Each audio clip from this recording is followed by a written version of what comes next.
अगर खुद को कमजोर समझो तो देख लेना। अगर खुद को कमजोर समझो तो देख लेना। एक चींटी को गौर से निरख लेना। कहीं उदाहरण देना हो तो अनेक देना। कहीं उदाहरण एक से बढ़ के एक देना। पर के चींटी को गौर से निरख लेना। अगर खुद को कमजोर समझो तो देख लेना। एक चींटी को गौर से निरख लेना।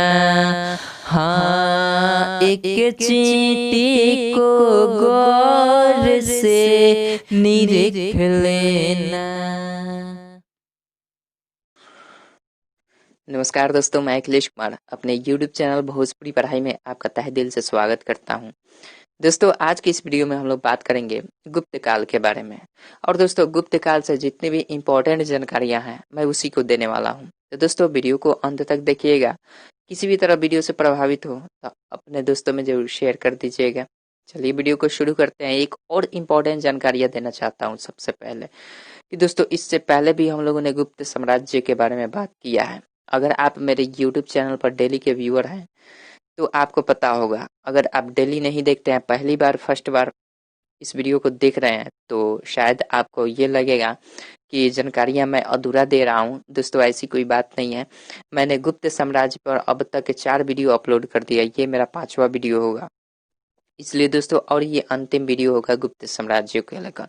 तो दोस्तों, आपसे यही रिक्वेस्ट है कि पिछले वीडियो को भी देखें ताकि वहां से आपको ये पता चले कि गुप्त साम्राज्य में कौन कौन से शासक हुए और उनका क्या योगदान रहा हमारे भारतीय इतिहास में।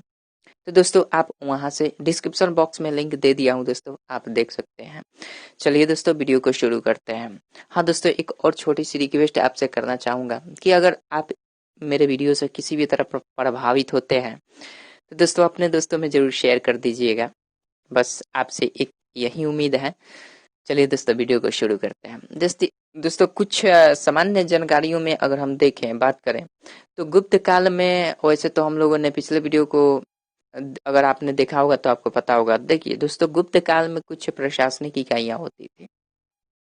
गुप्त काल में कुछ प्रशासनिक इकाइयां होती थी और जो सबसे बड़ी प्रादेशिक इकाई थी ना गुप्त काल में, वो देश थी। क्या?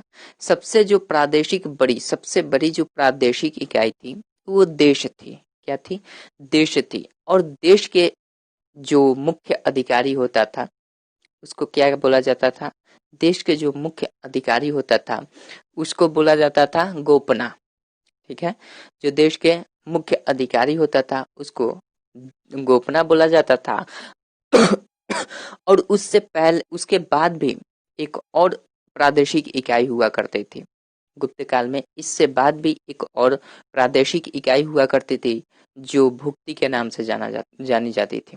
भुक्ति के नाम से, किससे? भुक्ति के नाम से जानी जाती थी। और उस भुक्ति को जो प्रमुख होता था, प्रमुख अधिकारी होता था उस भुक्ति के, उसको बोला जाता था क्या? उसको बोला जाता था उपरीक। क्या बोला जाता था? उपरीक। सबसे बड़ी प्रादेशिक इकाई जो थी वो देश थी। इसके प्रमुख अधिकारी को क्या बोला जाता था, या फिर इसके प्रमुख को क्या बोला जाता था? गोपना बोला जाता था। इसके बाद भी एक प्रशासनिक इकाई हुआ करती थी जिसका नाम था जिसका नाम था आपका भुक्ति। और इसका जो प्रधान होता था वो ऊपरी के कहलाता था। ठीक है, इसका जो प्रधान होता था वो ऊपरी कहलाता था। और भुक्ति के बाद जो प्रशासनिक इकाई हुआ करती थी गुप्त काल में, भुक्ति के बाद जो प्रशासनिक इकाई हुआ करती थी वो विषय हुआ करती थी। कौन सी? वो विषय हुआ करती थी। और विषय के जो प्रमुख होता था अधिकारी वो क्या कहलाता था, जो विषय के प्रमुख अधिकारी हुआ करता था वो विषयपति कहलाता था, वो विषयपति कहलाता था। और दोस्तों उस समय हम लोगों ने पिछले वीडियो में दोस्तों बात किया था कि जो प्रमुख विभाग हुआ करता था गुप्तों के समय में, जो प्रमुख विभाग हुआ करता था वो सैन्य विभाग हुआ करता था। और दोस्तों जो पुलिस विभाग हुआ करता था, पुलिस विभाग, उस पुलिस विभाग के जितने भी पुलिसकर्मी होते थे उनको दंडपाशिक कहा जाता था। क्या? दंडपाशिक कहा जाता था।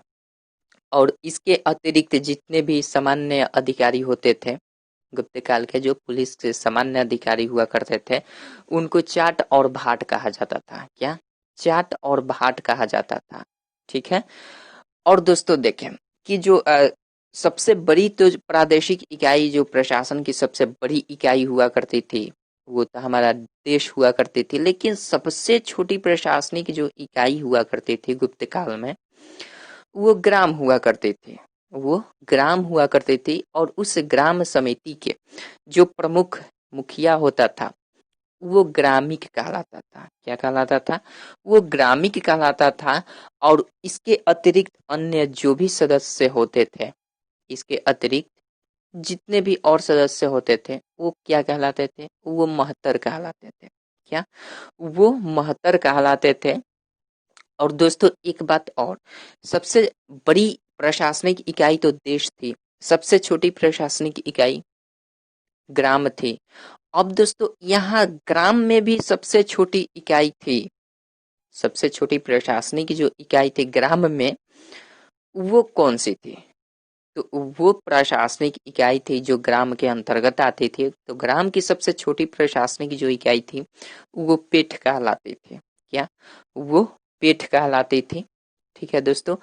अब दोस्तों बात करते हैं कि जो गुप्त काल में सिंचाई होती थी खेतों में, खेतों में जो गुप्त काल में सिंचाई होती थी वो किससे होती थी? तो वो सिंचाई होती थी आपका रहट या घंटी यंत्र से। किससे? रहट या घंटी यंत्र से उस वक्त गुप्त कालों के समय में सिंचाई हुआ करती थी। और सिंचाई तो अगर दोस्तों हम भूमि की बात करें, अब मान लीजिए सिंचाई तो होती थी, सिंचाई किससे होती थी? रहत या घंटी यंत्र से सिंचाई हुआ करती थी। उस वक्त भी गुप्त काल में 5 प्रकार के भूमि हुआ करते थे। गुप्त काल में 5 प्रकार के भूमि हुआ करते थे। और पांचों प्रकार के भूमि में जो भू राजस्व का भाग होता था वो कुल उत्पादन का 1/4 से लेकर 1/6 तक हुआ करता था। अब दोस्तों यहाँ से प्रश्न ये बनता है कि भू राजस्व पूर्ण उत्पादन का कितना भाग हुआ करता था? तो दोस्तों ऑप्शन में आपका आएगा 1/4 भाग, 1/6 भाग, और भी 2-4 ऑप्शन, 2 और भी ऑप्शन आ जाएगा। तो इन दोनों ऑप्शन में कंफ्यूजन ये पैदा होगा कि 1/4 भाग था या 1/6 भाग था। कुल भूमि राजस्व, भू राजस्व जो होता था उत्पादन का वो कितना होता था? तो 1/4 से लेकर 1/6, तो इसका आंसर आपको देना होगा 1/6। 1/6 भाग हुआ करता था भू राजस्व कुल उत्पादन का। तो यहाँ से दोस्तों ये बहुत ही मोस्ट इम्पोर्टेंट प्रश्न है, आप इसे ध्यान में रखिएगा। ठीक है दोस्तों। तो अब 5 प्रकार की भूमि हुआ करती थी गुप्त काल में, 5 प्रकार की भूमि हुआ करती थी। पांचों प्रकार में कौन कौन से? एक तो भूमि हुआ करती थी अप्रहत, अप्रहत। दूसरी जो भूमि हुआ करती थी वास्तु। और तीसरी जो भूमि हुआ करती थी क्षेत्र। चौथी जो भूमि हुआ करती थी वो सील। उसके बाद चरागाह भूमि। तो दोस्तों ये 5 प्रकार की गुप्त काल में भूमि हुआ करती थी। अब बात आती है कि अप्रहत भूमि किसे कहा जाता था? कैसी भूमि होती थी जिसे अप्रहत कहा जाता था? तो दोस्तों जो भूमि जंगली होती थी, जो भूमि जंगली होती थी, जहाँ जिस भूमि में जंगल उपजे हुए रहते थे वो अप्रहत भूमि कहलाती थी। ठीक है, वो अप्रहत भूमि कहलाती थी। और जो भूमि निवास स्थान योग्य हुआ करती थी, जहाँ पे लोग बसते थे, उस भूमि को वास्तु कहा गया था। उस भूमि को गुप्त काल में वास्तु कहा जाता था। और जो भूमि आसानी से जोता जा सकता था, जिस भूमि को आसानी से जोती जा सकती थी, उसको बोला जाता था क्षेत्रीय भूमि या क्षेत्र बोला जाता था। ठीक है। और सिल सिल किसे बोला जाता था? सिल भूमि, जिसे नहीं जोता जा सकता था, मतलब न जोते जाने योग्य भूमि जो होती थी वो सिल कहलाती थी। न जोते जाने योग्य भूमि जो होती थी सिल कहलाती थी। और एक भूमि आ जाती है चारागाह की भूमि। तो दोस्तों जो पशुओं के चारागाह योग्य भूमि हुआ करती थी, जो पशुओं के चारागाह योग्य भूमि हुआ करती थी, वो क्या कहलाती थी? चारागाह भूमि। तो ये 5 प्रकार की भूमि हुआ करती थी कब काल के समय में। तो दोस्तों यहाँ से बहुत ही इंपॉर्टेंट प्रश्न, बहुत ही महत्वपूर्ण जानकारियां हैं, इसे आप जरूर से जरूर याद रखें। दोस्तों जो श्रेणियों का गुप्त काल में जो श्रेणियों का प्रमुख होता था उसे ज्येष्ठक कहा जाता था। ठीक है। ज्येष्ठक किसे कहा जाता था? गुप्त काल में जो श्रेणी का प्रमुख होता था उसे ज्येष्ठक कहा जाता था। ठीक है दोस्तों, यहाँ मेरे एक शब्द लिखने उज्जैन, आप देख रहे हैं उज्जैन लिखने का मेरा मकसद ये है कि उज्जैन जो हुआ करता था गुप्त काल में दोस्तों, ये गुप्त कालों के समय में उनके लिए प्रमुख केंद्र हुआ करता था। और किस क्षेत्र में वो प्रमुख केंद्र हुआ करता था? शिक्षा के क्षेत्र में भी था, लेकिन व्यापार के क्षेत्र में सर्वाधिक था। हालांकि शिक्षा के क्षेत्र में भी था, व्यापार के क्षेत्र में भी था। ठीक है।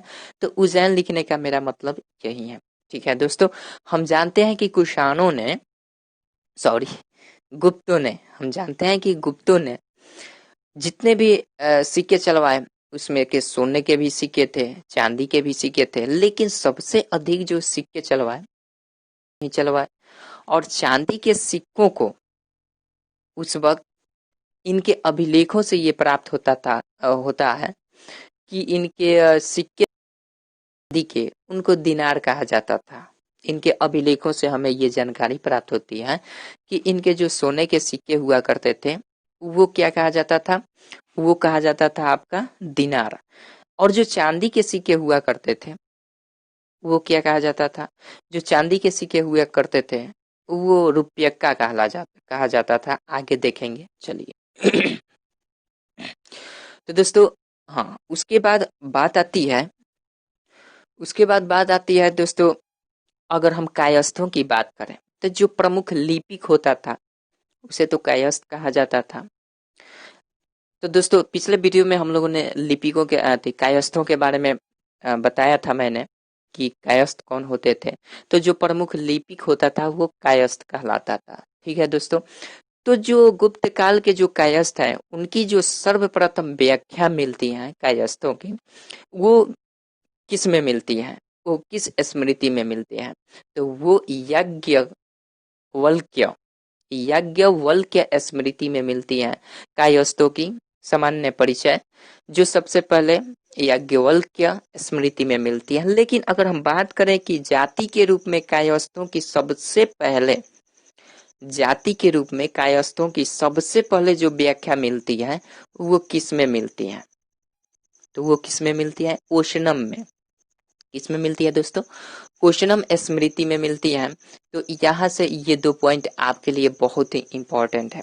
आगे बढ़ते हैं दोस्तों हम जानते हैं कि जो शबर जाति थी, गुप्त काल की जो शबर जाति थी, वो अपने देवता को मनुष्य का मांस चढ़ाया करती थी। जो शबर जाति थी गुप्त वंशों में, वो अपने देवता को किसके मांस चढ़ाया करती थी? मनुष्य का मांस चढ़ाया करती है। बहुत ही रोचक और बहुत ही महत्वपूर्ण पॉइंट है, इसको आप ध्यान में रखिएगा दोस्तों। अगर कहीं एक बात आती है, अगर कहीं सती की प्रमाणता का बोध होता है, सती होने का जो प्रमाण मिलता है वो 510 ईस्वी में किस में मिलता है? भानुगुप्त। दोस्तों भानुगुप्त के नाम आपने सुना होगा, पिछले वीडियो में हम लोगों ने भानुगुप्त के बारे में जाना था। तो अगर देखे हैं तो आपको पता होगा, नहीं देखे हैं तो भानुगुप्त जान लीजिए कि गुप्त साम्राज्य का अंतिम शासक हुआ करता था। लेकिन कहीं कहीं अंतिम शासक के रूप में दोस्तों कंफ्यूजन है कोई कहता है विष्णु गुप्त हुआ करता था, कोई कहता है भानुगुप्त हुआ करता। हालांकि अ, इसके अनुसार अगर मतभेद के अनुसार देखा जाए तो आपको दोनों जानकारियां याद रखनी होगी, और ऑप्शन में अगर प्रश्न में ऐसा पूछता है तो आप उसके अनुसार उसका चुनाव करेंगे ऑप्शन का। ठीक है, तो कहीं भानुगुप्त भी मिल सकता है, कहीं विष्णुगुप्त भी मिल सकता है। ठीक है, तो जो भानुगुप्त का एक अभिलेख है, एरन अभिलेख, भानुगुप्त का जो एरन अभिलेख है उसमें दोस्तों सबसे पहले अगर सती का प्रमाण मिलता है तो भानुगुप्त के एरन अभिलेख में ही मिलता है, जो 510 ईस्वी में किसी भोजराज के मृत्यु पर उसकी पत्नी का सती का प्रमाण मिलता है। तो इस तरह से यहाँ से अगर सती का प्रमाण सबसे पहले कहाँ मिलता है तो भानुगुप्त के एरन अभिलेख में मिलता है। ठीक है दोस्तों, ये पॉइंट आपको याद रखना होगा। अब बात करते हैं कि दोस्तों जो गुप्त साम्राज्य में, जो गुप्त काल में वेश्यावृत्ति की जो महिलाएं होती थी उसको गणिका कहा जाता था। क्या? जो वेश्यावृत्ति की महिलाएं होती थी गुप्त काल में उसको गणिका कहा जाता था, और जो वृद्ध महिलाएं जो वेश्यावृत्ति की होती थी, जो वेश्यावृत्ति की वृद्ध महिलाएं होती थी उसको कुटनी कहा जाता था। क्या? उसको कुटनी कहा जाता था। गणिका किसे कहा जाता था? जो वेश्यावृत्ति की सामान्य महिलाएं होती थी उसको कहा जाता था गणिका, और जो वृद्ध महिलाएं होती थी जो वेश्यावृत्ति से संबंध रखती थी वो क्या कहलाती थी? कुटनी कहलाती थी। ठीक है दोस्तों, तो इसे भी याद रखना होगा। दोस्तों हमने जाना है, हमने पढ़ा है कि अधिकांशतः जो सिक्के चले गुप्तों के समय में वो सोने और चांदी के सिक्के चले, हालांकि सोने के सिक्के सबसे ज्यादा चले। तो दोस्तों अगर हम बात करें तो उनके जो समुद्रगुप्त के भी शासनकाल में समुद्रगुप्त के जो गरुड़ प्रकार के सिक्के हैं उस पर गरुड़ का चित्र मिलता है। तो दोस्तों अगर बात करें गुप्तों का राज चिन्ह क्या है, गुप्तों का राज चिन्ह क्या था, तो वो आता है गरुड़, क्योंकि समुद्रगुप्त ने गरुड़ नाम के सिक्कों को चलवाया था और वो बहुत ही प्रचलित हुआ था उनके शासनकाल के समय में। तो इसलिए राज्य चिन्ह कहीं ना कहीं गुप्तों की कौन सी थी? गरुड़ थे। ठीक है दोस्तों, तो आप राज्य चिन्ह को याद रखिएगा।